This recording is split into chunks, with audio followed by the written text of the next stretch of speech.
Police Fawad Chaudhary को Lahore high court ले जाने के बजाय इस्लामाबाद रवाना हो गई। जस्टिस तारिक सलीम शेख सख्त बरहम, आईजी पंजाब और आईजी इस्लामाबाद को तलब कर लिया।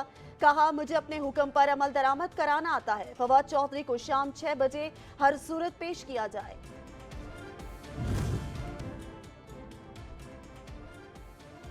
इमरान खान का कहना है कि फवाद चौधरी की गिरफ्तारी से कोई शक बाकी नहीं रहता कि पाकिस्तान बनाना रिपब्लिक बन चुका, जहां आइन और कानून की कोई हुक्मरानी नहीं है। हमें अपने बुनियादी हुकूक के लिए खड़ा होना पड़ेगा ताकि पाकिस्तान को इस पोजीशन से बचाया जा सके जहां से वापसी मुमकिन नहीं।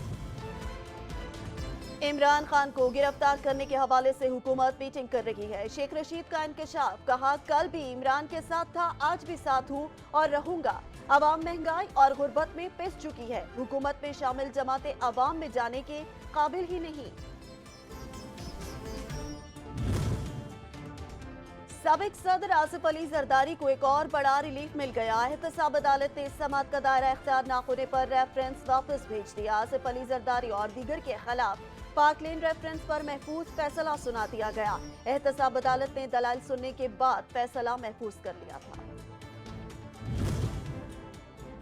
इलेक्शन कमीशन ने पीटीआई के 43 अरकान कौमी असम्बली को डी नोटिफाई कर दिया। निशिस्तें खाली करार।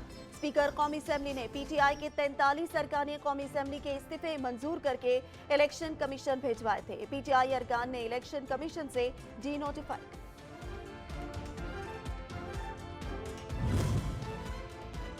मुल्क के बालाई इलाकों में ताकते निगाह बर्फ ही बर्फ, हर मंजर जादुई हो गया। आसमान से उतरते नकरई गालों ने मौसम इंतहाई दिलफरेब बना दिया।